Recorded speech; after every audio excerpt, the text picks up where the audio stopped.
Hey everybody, it's Dave Dugdale, learningvideo.com. I was in England last week. I did a 2-day conference. First day I did color matching, kind of based off of my color matching course, which I hope to have done soon. And then the second day, Ollie Ketchington, who's a professional colorist, asked me to bring some material to the conference so we could kind of talk about it, maybe grade it. And he wanted it to be a lot of attention to color, set design, wardrobe, makeup, that kind of stuff in terms of getting the colors right. You know, a lot of the corporate videos I do, sometimes I get to dictate what they wear, sometimes I don't. You know, promotional videos, sometimes I have an idea what I want for a background, sometimes it's a run and gun. I try to pick something and then later on I'm like, oh, that was like the wrong choice. So a lot of my stuff is really run and gun. So when he asked me to do this exercise, I was like, oh, this sounds pretty interesting. I'd like to give it a try. So down in my basement, this is like the third and final, I guess you could say, video. I did 2 videos before this, kind of about my basement. It's kind of like a commercial shoot, I guess you could call it. So I went ahead and found something on the internet that I think looked pretty good. Let me show you kind of the results of the reference shot, which is on the right-hand side, and that left-hand side is the shot that I was going for, and I think I got them pretty darn close. So what I did in this video, it's very vlog style. I just took my RX100 and held it up and I documented it, and I was like, I don't know if it'll come to anything. Maybe this will be educational for somebody, and along the way I learned a lot of different things. So I thought I'd just go ahead and string out that material from my vlog.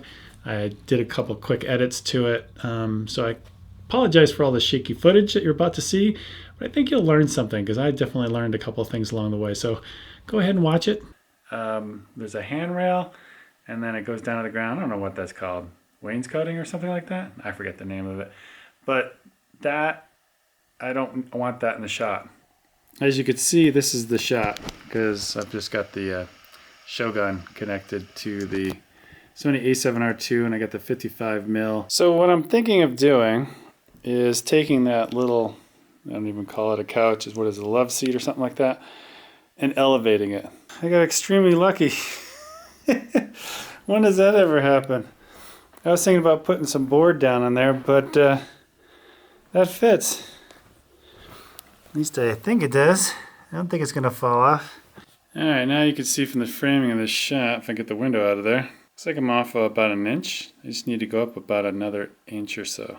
Or obviously I could lower the tripod, but I don't want to screw up her eye line.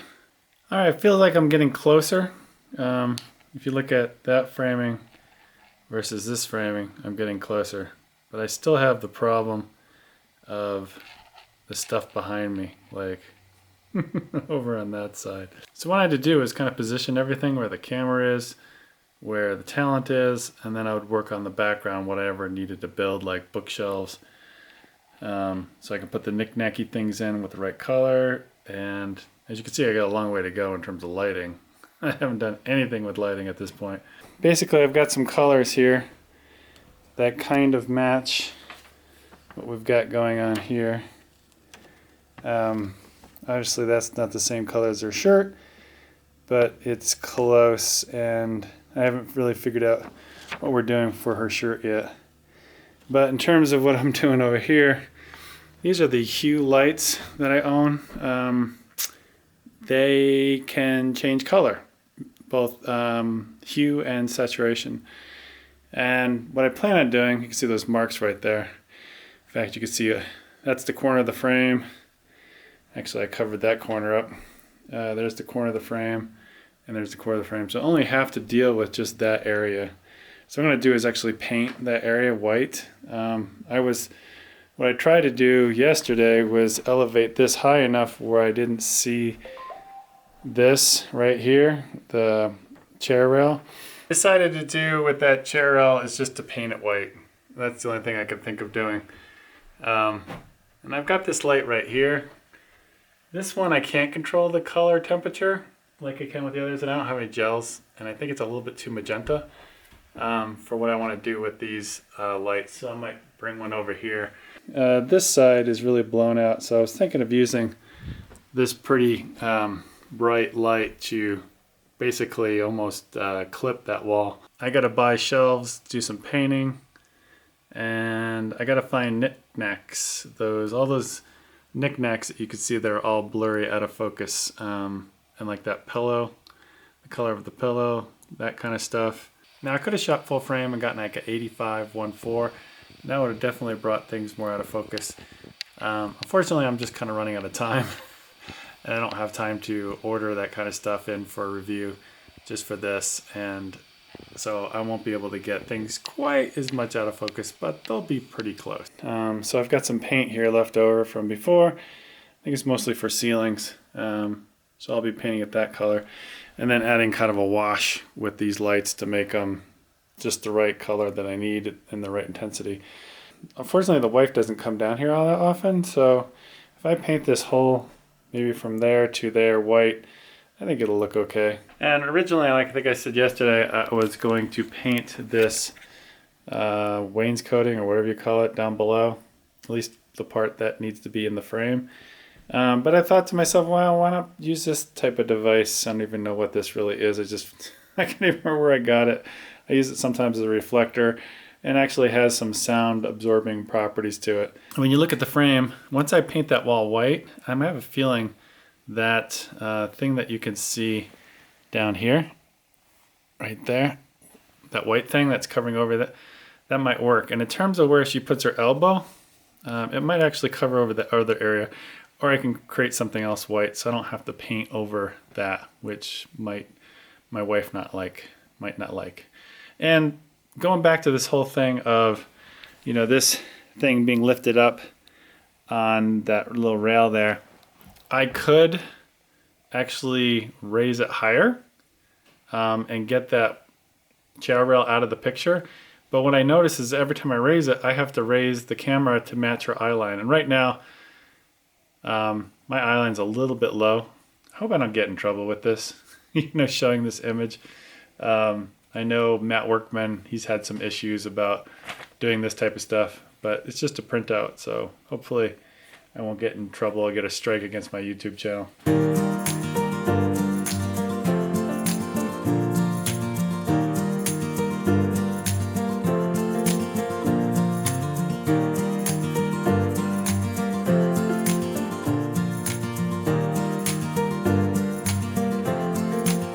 All right, I'm all done painting the wall. I think that came out pretty well. And I also, the shelves that you see in the shot, I bought some at Home Depot, and I also painted them the same color. So what I want to do is go to false color, and I'm going to use this false color to help set up the shot in terms of exposure and where to put the lights. I'm going to probably shoot this in a Rec 709 kind of color space instead of S-Log, but I'll probably do both. But I want to make sure I can get these values as close as I can when I do my shot. So I went to Adobe Color, Cooler, whatever you pronounce it, starts with a K. And what I did is I imported the image, and it gave me this maybe Pantone or whatever you might call it. So this is the color of this pillow over here. This is the color of her shirt. This is the color of the plant. This is the color of her skin tone. And this is the color of this, I don't know, blanket. I think I got something that's pretty close to whatever they got going on over that couch. Obviously, you aren't going to see that. That's going to look a lot better in the frame. So what I noticed is they've got one color represents each. So the one, I guess, knick-knack device. So your shirt, and you got this device right here, whatever this is. Blanket, which is over the couch, or whatever it is, matches cylindrical thing. And actually this kind of matches it as well. And maybe this red, I'm not sure what they did right there. It's almost distracting. Maybe matches your skin tone. I don't know. So what I started thinking about is I was going to the store and start looking for knick-knack type things that would match her shirt. Because my talent has a shirt close to this color. She sent me a picture of it. It looks pretty close. So what I was thinking to match it perfectly is once I get everything up and running, I will take a color swatch of her shirt, the actual talent, and then I'll just print out like a sheet of paper that color and then I will just wrap it around like a book. Or I'll take this right here and just wrap it around maybe a jar of peanut butter or something like that. It doesn't really matter because it's so blurry. You shouldn't be able to see something like that. To get these shelves mounted up on the wall in the right spot.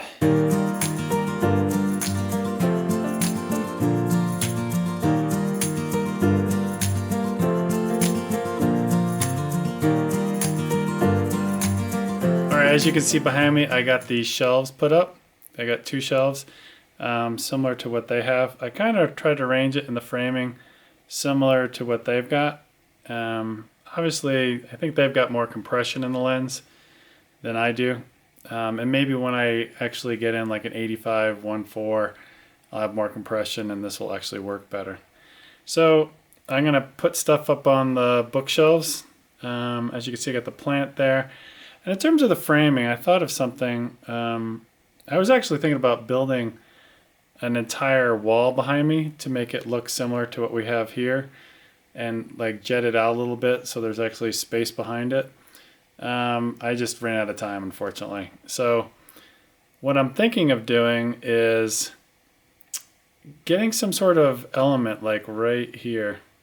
I don't know what that would be. Maybe it would be like a vertical shelf or something. I just want to say, every time I kind of do this exercise where I try to match something up, framing and everything, I always learn a ton. There's these little tiny things I'm learning along the way that's very interesting. I don't think I've ever seen anybody kind of do this kind of thing where they kind of keep making mistakes and documenting it like I am right now.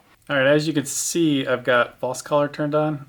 Also in terms of the framing, obviously I'm cutting my head off, but I know the talent is a lot shorter than I am, so I'm just taking a guess at where her head will be. So if I slouch, it'll be more like this. And if I look at the camera, what I did is I brought her file into the Shogun and looked at it in the false color, and I just took a picture with it. I don't know how well you guys can see this, but mostly half of her face is lit. You can see where it's lit on that side and it goes to shadow. So I'm going to try to get that kind of same ratio using false color. Now I rotated the light around quite a bit more, and you can kind of see like right here is where it's happening, where that transition mark. And you can kind of see where her face is doing pretty much the same thing as well. So next up, and I realize her skin is a lot darker than mine, but you could see right here, that yellow. It's a bit hotter than what is on her forehead. So I'm going to play around the lighting just to see if there's something I can do there to kind of even it out. Now I just noticed as I was setting my camera, I had it set to Cine 1. I don't think I want to do that actually in this case because I am really controlling the lights quite a bit here. So I'm just going to turn this off and I'm going to go to standard. And I'm going to probably turn the contrast all the way down and see what that looks like. Now you can see that the yellow spot has actually gotten bigger. So I'm going to try playing around with not the exposure, but the brightness of the light. Now I closed the shades and actually put one of my diffusers in front of it so I can control the lighting. So I'm having all control over the lighting instead of daylight coming in. And what's great about these lights is I'm shooting at f1.8 on that camera, so I have to really dim things down quite a bit. I'm shooting at an ISO of 100. So I'm going to bring this down. I don't know, we'll try. From 37 to 30. That yellow has gone away. And I just looked at the image without false color on and it actually looked much better. All right, now I'm going to work kind of on the fill side. I don't know how well you guys can see this because I'm shooting the back of a Canon T2i screen. But there's a little bit of green that happens right here. And if you look at my image, that transition from I don't know what color that would be, kind of orange or terracotta color, and it goes to green, but the transition of green is pretty large here, where on hers it's not very large. So over here I've got a kind of a bounce. I'm using the same LED type of light. This one's smaller than this one. This one is made by the same company, same LEDs, and I'm just got everything set to 5600 Kelvin. And this is my bounce, so this is what I'm going to control how much fill is happening on the side of my face. So I'll see what I can do in terms of adjustment on that next. Alright, I turned off false color. I actually turned off the fill light. And to me it looks dark. Don't worry about the background. I'm laying that separately. I wanted to get the key light type stuff done first. What's interesting, at 30 on the fill light looked about right to me by eye on the monitor, but the monitor can always lie. So looking at false color, it just looks too hot because there's way too much green in the shadow. So I'm gonna go back to 20. All right, here's 20. And I think that's a good place to be right here. All right, next thing I want to do is white balance. So what I did is I put up this card right here, the X-Rite passport video, and I'm going to do a custom white balance to this, and then we'll take a look at it on the scopes.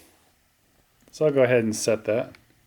I don't know how well you can see this because it's going through the transparency, but I'm holding up the white, the gray, and the black patch on the passport, and I'm angling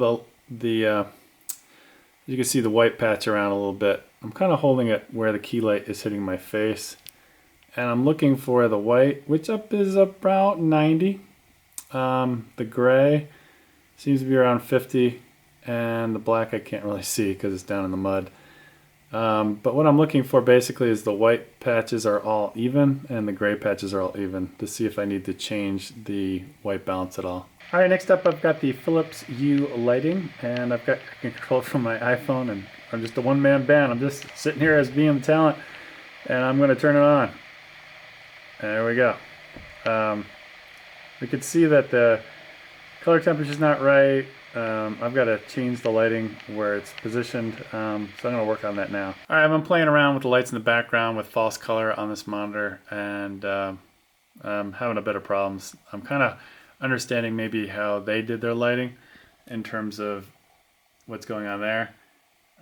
My guess is they have some lights way up high, far away, and so their shadows are much softer, and my lights are a lot closer, so like on the shelves you can see that they're creating much more defined shadow.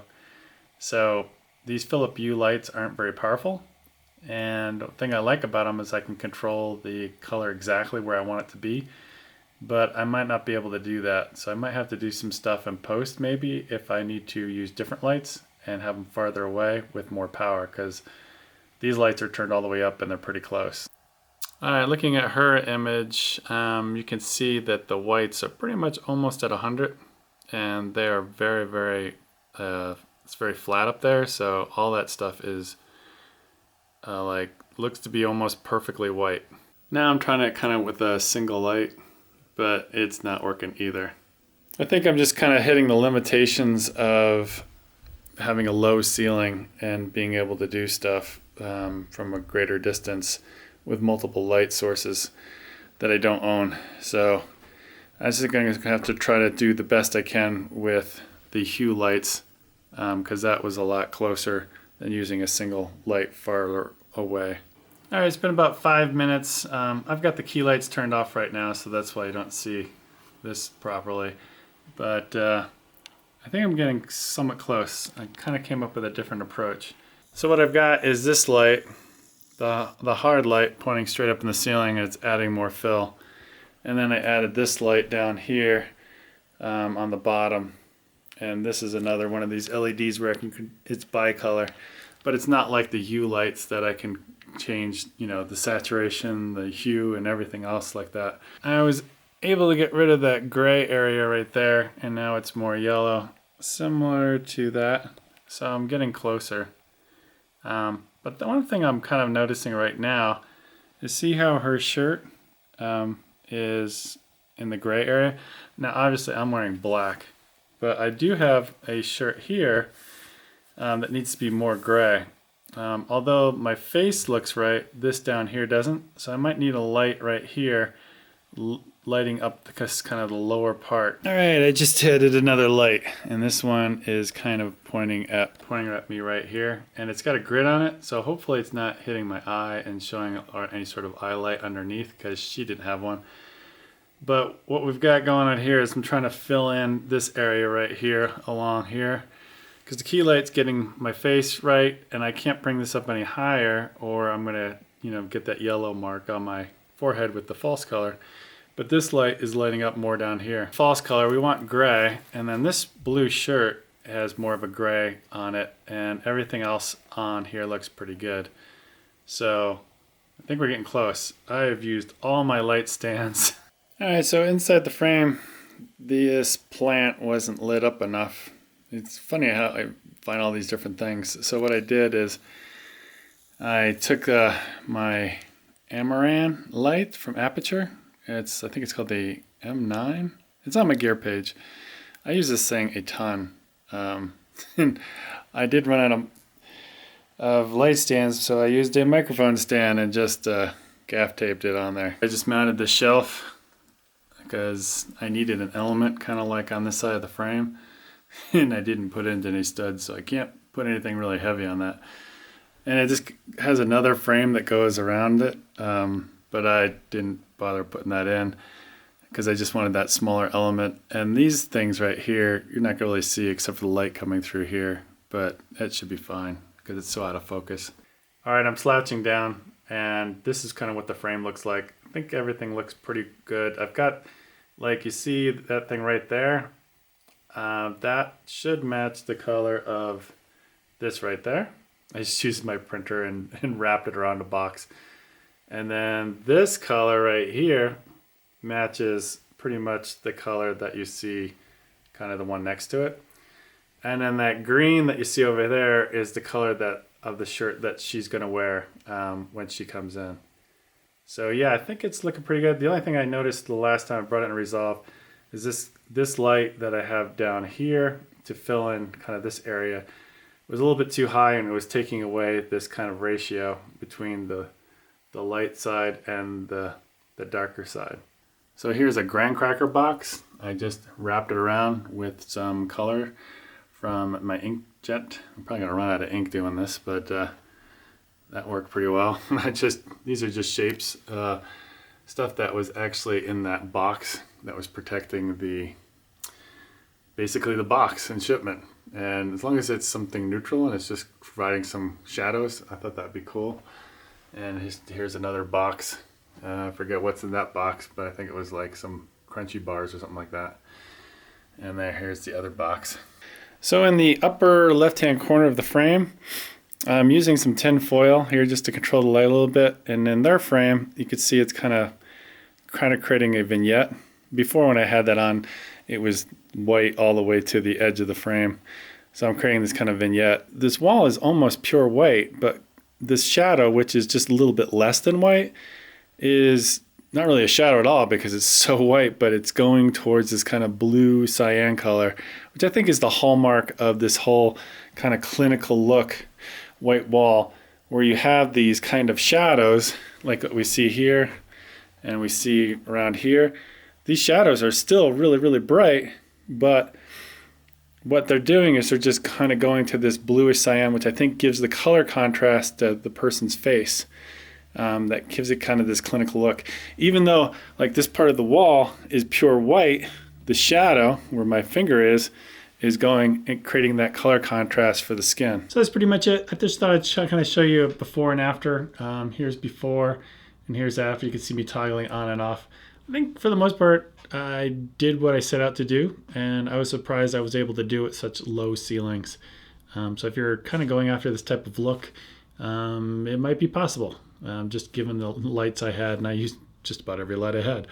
So hopefully you found that educational. Again, sorry for all the shaky footage, but there you go. Talk to you guys later. All right, bye.